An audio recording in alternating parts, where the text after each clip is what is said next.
going?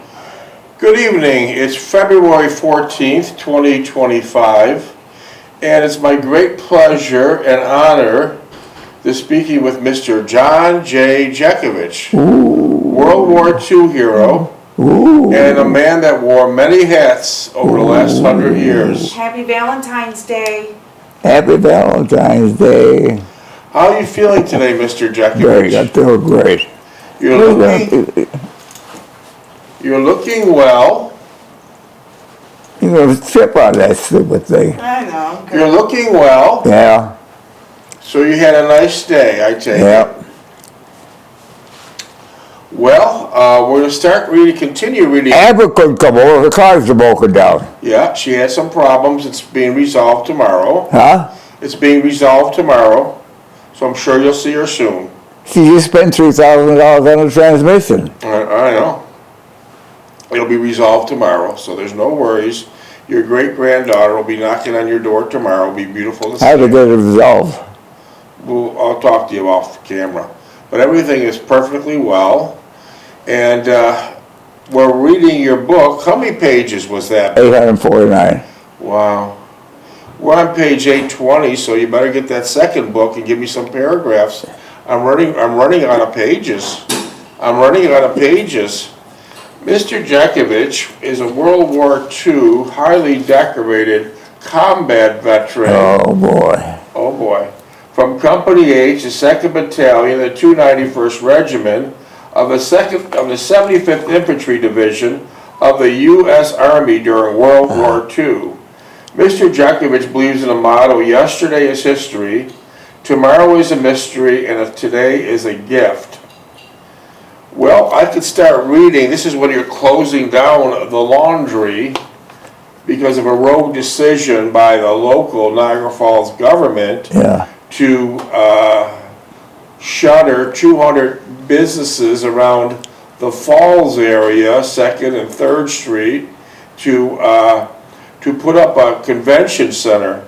200, 300 mom and pop businesses, both Italian and Polish descent. They bulldozed down, and the great fertile minds of politicians, they decided to build a convention center there. How did that convention center? They folded up fast. It folded up. Destroyed the livelihood of over 200 plus families because they thought it was a great idea to build a civic center. Huh. What a complete waste. What a complete fraud and abuse of the system. Always remember when you're referring to the government, trust the government. Ask any Indian. Ask any Indian. Yeah. Ask any Indian, that's right. The government is the most corrupt organization in the entire country. So anyways, if you would, oh, and by the way, there were such smart people in the government of Niagara Falls, New York, Niagara County. When Mr. Jeckovich was running a thriving business, Niagara Falls was considered a city with over 60,000 in population. Mm-hmm. Now today it's been run into the ground. It's a great, great ghetto, and the population is less than 15,000. So it no longer has a status of being called a city, it's now a village. Yeah. And if you don't go out with a pistol or a shotgun in your vehicle, chances are you're not coming home. A big problem was the street of Highland Avenue. Highland Avenue was a very crime-ridden street for the last 60 or 70 years. Most recently, Mr. Jeckovich heard the news on a local Buffalo channel called the Red House. The Red House on Highland Avenue was recently sold to an unknown party through an LLC for like $400 or $500 in the middle of the ghetto. And what was taking place there was major drug transactions. To make it worse, plus there was 2 or 3 murders. So in the great minds of the politicians, they destroyed the businesses of 200 plus Polish and Italian families, and over 70 or 80 years have gone by, and they can't control the drugs, the murder, and all the other illegal activity that takes place on Highland Avenue. The government is the most incompetent, inept, disorganized Yeah, organization. because they're in it with them. They're in with them. Yeah, well, that's true. Well, I'm gonna start reading because we have to put a couple pages under our belt today. How about give me the dog tag number? 420965. That will open up the laptop. 24 minutes. That'll open up the laptop to discuss the closing of the store. Our first Christmas without the day-to-day activities of the laundry was, to say the least, empty and incomplete in many ways. Were it not for the children and Delphine's alertness, it would have been more discerning. We have been out of the store for over 2 months, and I still harbored a nostalgic and deep-seated emotion regarding it. I'm sure Delphine felt the same, but did a much better job adjusting than I did. She was always an inspiration to me, and I was constantly beholden to her. Delphine was your wife, correct? Right. Delphine Stulak married Mr. Jeckovich many years ago, and at that time, it's a very important saying that's been around for hundreds of years: the family that prays together stays together. For example, when Mr. Jeckovich proposed to Delphine Stulak, they went to the Roman Catholic Basilica in Lackawanna, New York. In the pews, he first presented the engagement ring and asked for her hand in marriage. She accepted. Then they walked forward to the altar in the basilica and knelt at the altar and said a short prayer about asking the Lord to give them a long and happy marriage. How'd that prayer work out? Well, we got 69 years. Enough said. 69 years. Oh, and by the way, in the state of Florida right now, there's in excess of 90,000 divorces, and almost all of them are related to some type of financial reason. 90,000 divorces. That disturbs kids, families, husbands, wives, boyfriends, girlfriends. It's a tragedy. So what advice do you give people, Mr. Jeckovich, after contemplating matrimony? Think over it twice. Make sure you know who you're marrying. That's good advice, Mr. Jeckovich, from a man that was married 69 years. Okay, where was I? The first Christmas out of the store rendered no reaction from Steve, Sally, or Lookie. Steve's your older brother, Yeah. Sally's your sister, and Lookie was your younger brother that was a newspaper reporter. Okay. It was if the store never existed and there was never a word or acknowledgement regarding it. Even a whisper of condolences on their part, even though the existence of the store was very real in our lives, and the feelings of rejection were felt very strongly by us. Steve and Millie's puffery. What do you mean by Steve and Millie's puffery? They're sophisticated. And they were always... They knew everything but more than anybody else. I see. Conceited. Conceited. Puffed up with their own self-worth. Yeah. Okay. Stephen Miller's puffery demeanor in the midst of our ruin was extremely difficult to condone. Did you enjoy the holidays? What? Did you enjoy the holidays? No, my mother didn't enjoy it, and I didn't enjoy it. And what was the reason why you didn't have enjoyment of Christmas and Thanksgiving? That was in Steve's personality. I see. I see. The holidays finally run its course and everyone had gone home. We were left once again to ourselves, and things gradually got back to some degree of normalcy. I still had to contend with my job. Where was the job at? Where were you working? Well, You said I still had to contend with my job. Where were you employed at, Mr. Jeckovich? what do you mean settle? You still had to, I'll read your words here. I still had to contend with my job. Where were you employed at? Kimberly Clark. For how many years? 35 years. I'll be damned. Okay, that's picking up on this sentence. Okay, let's see where the hell I was here.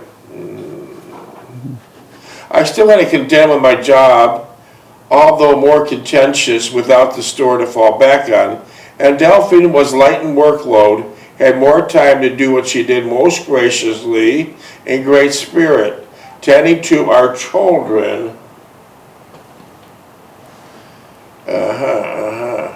She was also spending more time with Grandma. Grandma really liked that. Yeah. Didn't she? Yeah, oh yeah. Taking her to various places with downstairs and being downstairs where Grandma lived, right? Yeah. More frequently. They would visit mostly every day, and it was almost a routine that Delphine would go downstairs for tea after supper.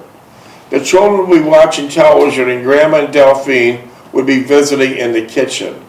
So let me try to understand that. You lived upstairs, and your mother lived downstairs. Yeah. And your wife, Delphine, would go downstairs to visit with her. Yeah. Which was probably a series of, 25 steps? Yeah. 25 steps. Was there ever occasion where your mother would go upstairs and visit with Delphine? No. Why do you think? Well, my mother could make the stairs. Okay. That's a great point. So she couldn't make the stairs. Did she Yeah. ever have an accident on the stairs? No. No, okay. That's good. So Delphine was much younger, in better shape, would go downstairs. Correct? Right. Okay, that makes sense. Okay. It made for a homey atmosphere, and I was thankful that something constructive and desirable came out of our losing the store. So one door closes, another open. Your mother had more time with Delphine. Yeah. Looking back on it reflectively, it was the beginning of the best several years with the children we are both thankful for. We had more time to devote to the particular needs and desires. We were also appreciative for the privilege. So it turned out you were kind of happy after the store closed. It's because you had more time for a family life. Okay. Oh, Good evening. Is One. Eloquist? Good Yes. evening. Good evening. How are you guys this evening? Happy Valentine's Thank Day. you. Happy The same to you. Valentine's Day. Thank you. I can't get this in. You need some help, Mr. Jeckovich? Oh, my God. 16 minutes.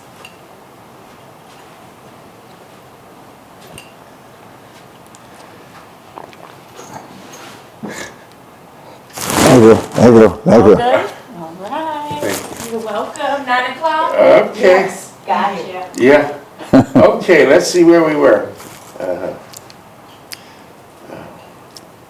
One more facet we were not aware of till much later was with Sally, was in the situation that had gotten her into with living downstairs. So Sally, your daughter, lived downstairs. And your sister Sally used to live downstairs, right? Who? Sally, your sister, used to live downstairs. Yeah. And then later, Sally, your daughter, lived downstairs. Is that Yeah. correct? Okay. Yeah. This is a paragraph. Let me read. She said her grandma. Yeah, let me read this paragraph. One major facet we're not aware of until much later with Sally was a situation we had got her into with living downstairs with Grandma.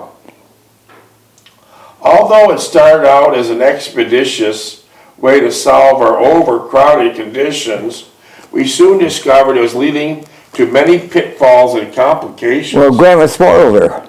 Okay. She goes shopping with her and get her anything she wanted. Okay. Sally was becoming frustrated with Grandma's behavior at times and did not know how to cope with it. Well, she come and started crying to us. Oh, yeah? She come up and started crying to us. She shrugged it off as Grandma was told Sally to humor Grandma, and she would soon get over her contrary mood and would be normal once again. What we did not realize, Sally was exposed to Grandma over a longer and more constant period than we were. Therefore, she was reacting to her Grandma much more than we were. Oh, she lived with her. There were times when Sally was older, perhaps 7 or 8, that she would come upstairs crying, just like you said, because something Grandma said or criticized her for severely. We would be upset but could never confront Grandma at any time regarding these episodes. Instead, we attempted to console Sally's. Well, Grandma would criticize Sally, how she dressed her, how her girl, that figure girl and all that nonsense. I understand. Instead, we attempted to console Sally's distress, and that'd be the best we could. Several days later, they would be on good terms once again, and the entire incident was soon forgotten. Grandma would not elaborate on it. Occasionally, after one of her outbursts with Sally, and Delphine would only listen and not comment on it or make light of it, and then go on to other topics.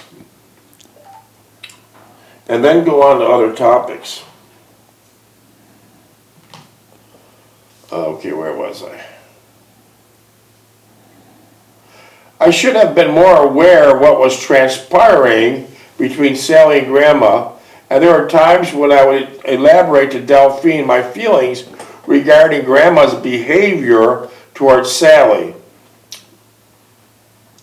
Delphine would only suggest that Grandma loved Sally dearly, which was true.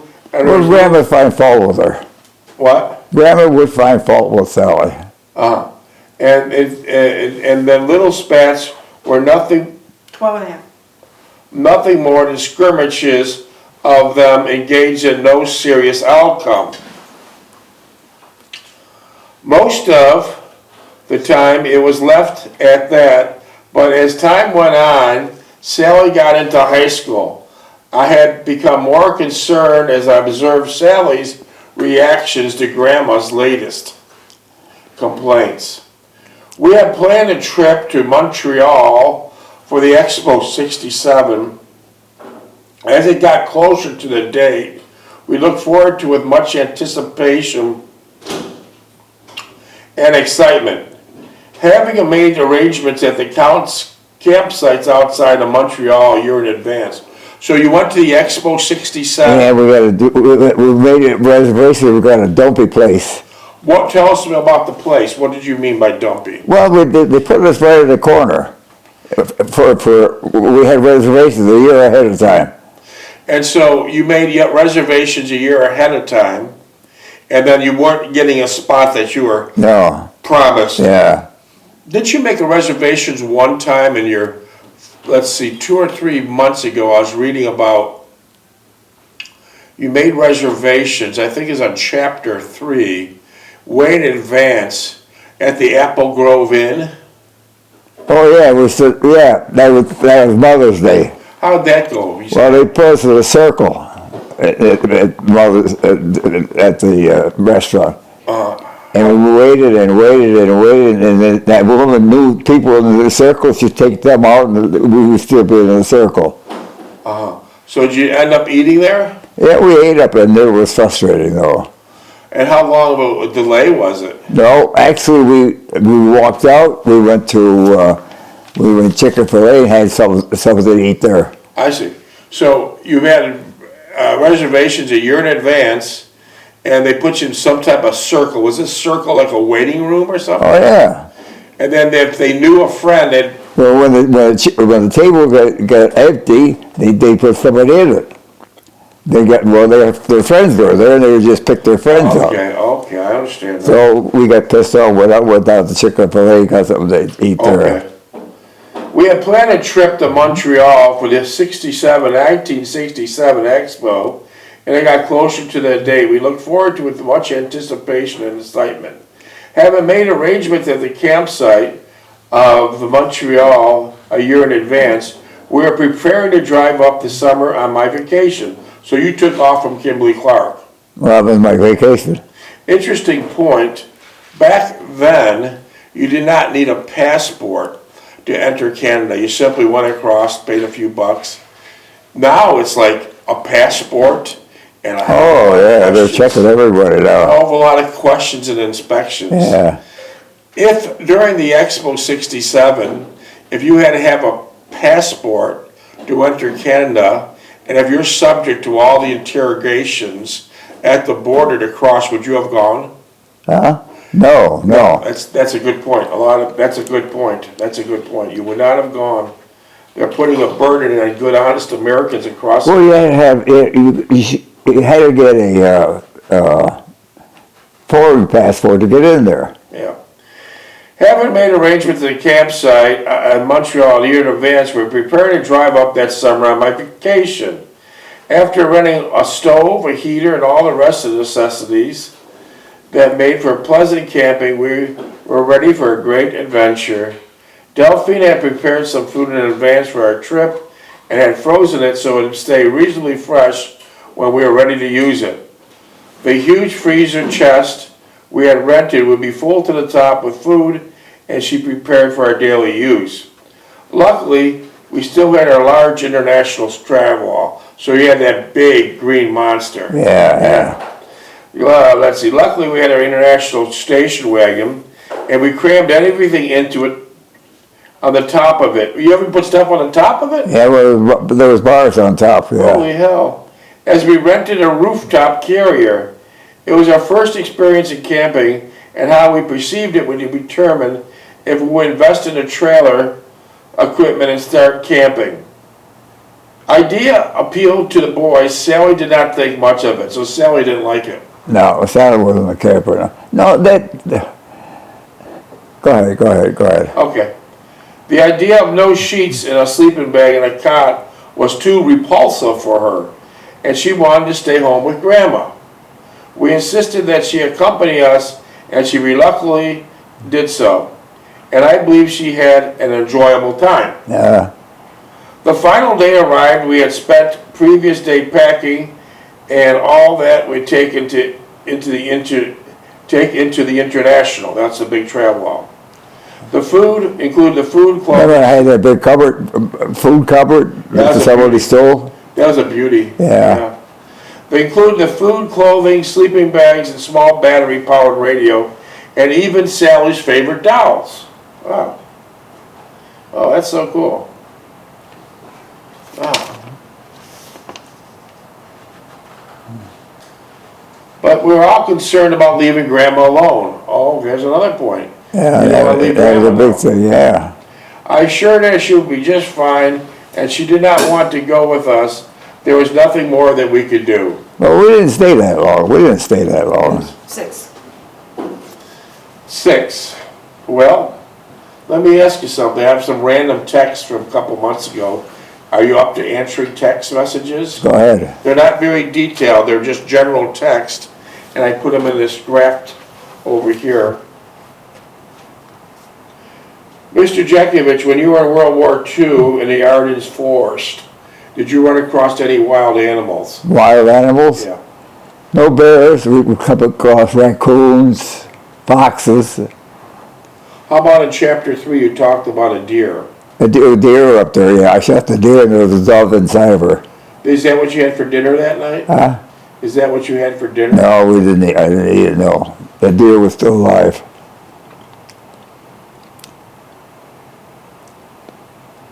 When you were a boy, Mr. Jeckovich, being that you lived in Niagara Falls, did you ever build a treehouse? We sit. There's branches along the river, creek, Zell Creek, and the branch was real high. We sat in there, yeah, for a while. But I was 14 years old. Yeah. Mr. Jeckovich, we see that you listen to the news a lot. What news or media outlets do you trust? WHLD. Okay.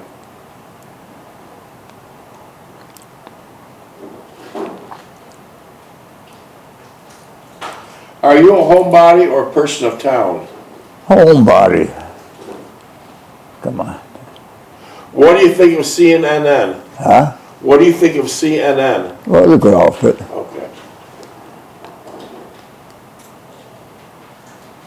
What, Mr. Jeckovich, we heard that you lost a few things, like your camping box and one of your trucks you lost. What was the most expensive thing you ever lost? My Toyota, that they were supposed to bring it down the floor and they sold it. That white truck I had. What happened there? Well, Looky was supposed to sell it. And he bring it down when it came down, but he sold the damn thing. Okay. Mr. Jeckovich, do you have any pets? Oh? Do you have any pets? Pets? Pets. No. Would you, if you had a pet, would you prefer? No. If you had a pet, would you prefer a cat or a dog? Neither.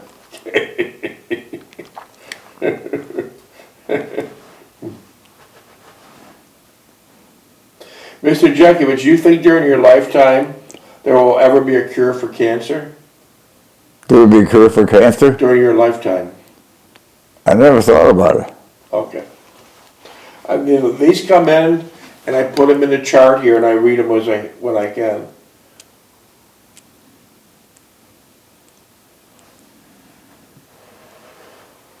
Mr. Jeckovich, when you were in the Ardennes Forest or World War II, did you ever get lost in the woods, and what would you do? By myself? Yeah. I would never be alone if I was in the army. There would be somebody around me all the time. A squad or company or whatever. Did your whole platoon ever get lost? Huh? Did your whole platoon ever get lost? No. No.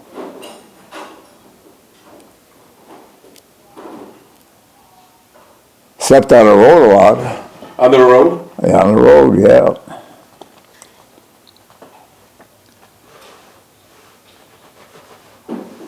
Mr. Jeckovich, what is the oldest thing you own? Oldest thing I own? Yeah. Now? Yeah. Oldest thing you own? Oh, that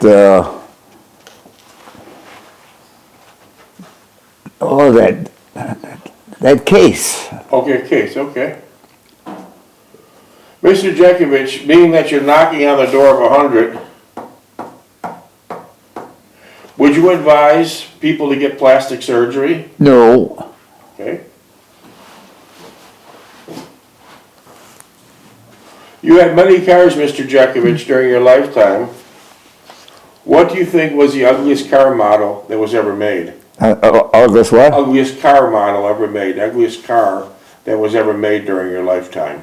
A car? Yeah, during your lifetime. What car do you think was the ugliest? Ugliest?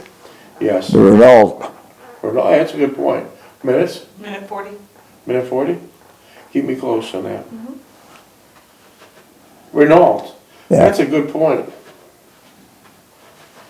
That is a damn good point.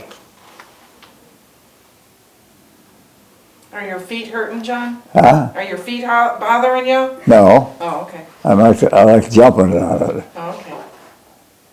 Mr. Jeckovich, do you like hot or cold food better? What? Do you like hot food or cold food better? Well, it all depends what you eat. Breakfast, you want a hot meal. Lunch, you could have probably a cool meal. Okay. Supper, again, you got a hot meal. You didn't have too many hot meals when you were out in the war, did you? Well, that army guys in the shift, they tried to get stuff out. They tried. They tried, but not Yeah. every day. Yeah. Mr. Jeckovich, you drove for over 80 years. What kind of driver were you? I was a good driver. Good driver. Except when I got this foot. Okay. Then I quit driving. Okay. That's the one you got a lot of frostbite on. Okay. Yeah. 20 seconds. Okay. Well, we got another one in the books, Mr. Jeckovich. What do you want to do now? What time is it? What do you want to do now? 8:03. We'll put on Trump, huh? Okay. Sounds like a winner. Tell me. Okay. All right, we got another one in the books. Yep. How you like all the questions they give you? Huh? How you like